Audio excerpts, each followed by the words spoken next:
కడియం కావ్యకి అంటారా? ఇంకెవరు? ఆరూరు రమేష్. ఎందుకంటే బీజేపీ వెళ్ళిపోయాడు కదా సార్. బీజేపీ అంటే అది కాదు, నాకు తెలిసినంత 100% ఆయనకు సానుభూతి ఉందేమో అప్పుడు డబ్బులు పెట్టిండు. అది ఏం లేదు, అవి ఏం చేసిండు పార్టీకి మారిండు. మొత్తం టీఆర్ఎస్ ఉన్నప్పుడు ఒకటి ఉండే, అది అయిపోయింది. అది అయిపోయినాక మొత్తం నాకు ఏ పోస్ట్ ఇది అన్నట్టు ఆయన ఏం చేసిండు, బీజేపీలో జాయిన్ అయ్యిండు. అది పద్ధతి కాదు కదా. అంటే ఈయన కూడా కాంగ్రెస్ టీఆర్ఎస్ నుంచి వచ్చిండు కదా కాంగ్రెస్. అదే నేను చెప్తాను కదా, ఇప్పుడు ఆరూరు రమేష్ టీఆర్ఎస్ నుండే డైరెక్ట్ బీజేపీలో జంప్ అయిపోయాడు. అది అట్లా కాదు కదా. కూడా గన్పూర్ స్టేషన్. అవును, మరి ఆయన కూడా ఇట్లా వచ్చింది ఆయన కూడా బీజేపీ దీనిలోకే ఎంటర్ అయ్యింది కదా. అది పద్ధతి కాదు కదా, ఏదో రాలేదు అని చెప్పేసి కాదు. ఉన్నది ఉన్నాడు, వారికి ఎట్లున్నాడో అట్లనే ఉండాలి. మరి ఎవరికి వేస్తారు? మరి నేనైతే టీఆర్ఎస్కి వేస్తా. టీఆర్ఎస్కి వేస్తావా? ఎవరు చేస్తారు? టీఆర్ఎస్ నుంచి ఎవరు టీఆర్ఎస్ నుంచి? సుధీరా? సుధీర్ ఆయన గెలుస్తారా? మీద కాంగ్రెస్ కుందని ఉన్నాక కాంగ్రెస్కి ఏం లేదు సార్, మా బతుకులన్నీ రోడ్ల మీద పడ్డాయి. అది ఓన్లీ బస్సుల గురించి కాదు, ఇప్పుడు 100 రోజులలో మనకు హామీ పెట్టిండు సార్. కానీ ఏం చేసి ఎలక్షన్ కూడా వచ్చాయి, మరి చేస్తాం కానీ అన్ని విద్యుత్ ఇస్తుండే, బిల్లు ఇస్తుండే, ఇస్తలేదా? అదైతే కాదు సార్, 99% మాత్రం కాదు. నువ్వు టీఆర్ఎస్కి వేస్తావు కరెక్ట్, కానీ ఇక్కడ జనాలు ఎట్లేస్తారు అంటున్నా? జనాలు మాత్రం టీఆర్ఎస్కే అనుకుంటారా? ఆయన శ్రీహరి టీఆర్ఎస్ నుంచి వచ్చింది కదా. యాడ్ నుంచి వచ్చినా ఎక్కడి నుంచి వచ్చినా ఇప్పుడు ఈడ ఇక్కడ ఉన్న పొజిషన్ తెలంగాణలో కాంగ్రెస్ వస్తుంది. ఈ కావ్య గెలుస్తుందా? కడియం కావ్య గెలుస్తుందా? కడియం కావ్య గెలుస్తుంది తప్పగా. వాళ్ళు కాంగ్రెస్ పూర్తిగా వచ్చింది కాబట్టి, అంటే ఇప్పుడు అందులో నుంచి టీఆర్ఎస్ నుంచి ఇందులోకి వచ్చింది కాబట్టి మద్దతు సపోర్ట్ ఎక్కువ ఇస్తారు. అంటే వాళ్ళు ఆ పార్టీ నుంచి ఈ పార్టీకి జరగటం. కొంతమంది అంటారు ఆమె టీఆర్ఎస్ కు మోసం చేసి ఆయన ఇళ్ళకి వచ్చిండు, ఆడ గెలిచి వచ్చింది అంటారు. అందువల్ల అపోజిట్ పార్టీ వాళ్ళు అంటారు. ఎవరు? టీఆర్ఎస్ వాళ్ళు అంటారు. అపోజిట్ పార్టీ వాళ్ళు తప్ప ఈ బీజేపీ వాళ్ళు అంటారు. ఆపోజిట్ ఉన్న వాళ్ళు అంటారు. నీ పేరు సోమ్లా నాయుడు. కాంగ్రెస్ అంటే మరి ఆయన టీఆర్ఎస్ లో నుంచి వచ్చింది కదా, బాగానే ఉందా? వ్యతిరేకత ఉందా? ఆయన కడియం శ్రీహరి కాంగ్రెస్ లోకి వచ్చింది కదా, మంచిగానే ఉందా? వ్యతిరేకత ఏం లేదా? టీఆర్ఎస్ గెలవాలా? ఏమో కాంగ్రెస్ అన్ని పథకాలు ఇస్తుంది కానీ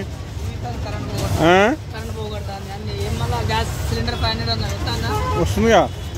కొన్ని జిల్లాలో స్టార్ట్ అయింది, కొన్ని జిల్లాలో ఇక ఎలక్షన్ కూడా వచ్చింది కాబట్టి ఆయన కొన్ని. కానీ మరి రైతు బంధు అని అదే. ఏం పేరు?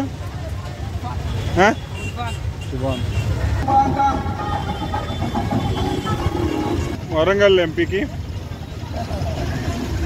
ఎవరు గెలుస్తారు? కడియం కావ్య గెలుస్తుందా? ఇక టీఆర్ఎస్ వాళ్ళు వెళ్తారా? ఇంకోళ్ళు వెళ్తారా? అంటే మీ వాళ్ళు ఏమనుకుంటారు ఎక్కువ? ఎటువైపు? కాంగ్రెస్ కాంగ్రెస్ గవర్నమెంట్ వచ్చింది కదా, గవర్నమెంట్ కొన్ని ఇస్తుంది కదా, కరెంటు అది ఇది ఇస్తుందా? కరెంటు బండ, గ్యాస్ బండ ఇస్తుందా? గ్యాస్ బండ ఇస్తుందా? 500కు వస్తుందా? మరి కాంగ్రెస్కి వేస్తారా? ఎటు వేస్తారా? మరి అంటే కాంగ్రెస్ లో మరి ఆయన కడియం శ్రీహరి టీఆర్ఎస్ నుంచి వచ్చింది కదా, కొంత వ్యతిరేకత ఉందంటారు, నిజమేనా? రావచ్చా? ఏం పేరు? నాగా. నీ పేరు? కడియం కావ్యనా? ఎందుకు ఆమె టీఆర్ఎస్ నుంచి వచ్చింది కదా, వ్యతిరేకత ఏం లేదా? ఇప్పుడైతే లేదు, గెలిపించుకున్నాం గెలిపించుకున్నాం మా ఏరియా మొత్తం. ఏం పేరు? నీ పేరు? రెండు అంటే కడియం పార్టీ అప్పుడు కార్ చేయమన్నాడు, ఇప్పుడు చేతి చేయమంటాడు. ఏమని చెప్పాలి మాకు తెలియదు. టీఆర్ఎస్ వచ్చినా పర్వాలేదు, కాంగ్రెస్ వచ్చినా పర్వాలేదు. ఏం పేరు? అమ్మ టీఆర్ఎస్ రావాలి. ఎందుకంటే రావాలి. ఎందుకంటే 4 నెలల పాలన ఏమి అంతా మోసం. కాంగ్రెస్ మొత్తం మోసం చేసింది జనాలందరినీ మోసం చేసింది. కరెంటు పోతుంది, కార్మికులు పోతున్నారు, ఉద్యోగులకు ఇంతవరకు జీతాలు రాలేదు. ఎందుకంటే ప్రతిసారి వాళ్ళకంటే ముందు ప్రతి సంవత్సరం ప్రతి ఫస్ట్ సెకండ్ కే వస్తున్నాయి కదా అన్ని పథకాలు వస్తున్నాయా? కాదు మీరు టీఆర్ఎస్ కాబట్టి ఉంటారు అట్లా. నేను పోయినసారి కాంగ్రెస్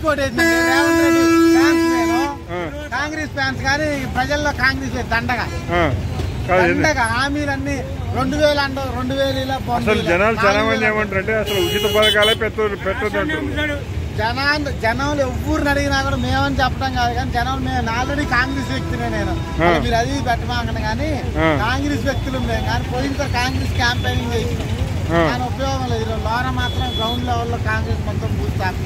ఎందుకైంది అట్లా? 500 గ్యాస్ బండ్ అంటారు, ఏది లేదు. వస్తున్నాయిగా కొన్ని జిల్లాలు. సిద్దిపేటలో వచ్చినాయి అన్నారు, చౌటుప్పల్లో పోయినా చౌటుప్పల్లో వచ్చినాయి. అట్లా చౌటుప్పల్లో కానీ వాళ్ళకి 5-6 ఇచ్చారని తెలియదు, కానీ మాకు మా దిక్కేది రావట్లేదు. ఏం పేరు? నా పేరు శరత్, నాది ఎంఎస్సీ బయోటెక్నాలజీ. నువ్వు చెప్తావా? ఇట్లా ఎవరు గెలుస్తారు ఇప్పుడు ఈ వరంగల్లో? కడియం కావ్య గెలుస్తుందా? ఇంకొక ఆయన ఎవరు? ఏం పేరు? సుధీర్ బాబు. ఎందుకు? ఆరు రమేష్ కూడా బాగానే బీజేపీ. ఆయన కూడా దొంగ, అందరు దొంగలే. టీఆర్ఎస్ రావాలి మాకు. 12,000 సంవత్సరానికి 12,000 ఇస్తా అన్నాడు. ఏడిచ్చిండు? ఎవరు? ఎక్కడిచ్చిండు? ఏడియలే. ఆటో డ్రైవర్లు అడక తింటున్నావు బస్సులు చేయబట్టి.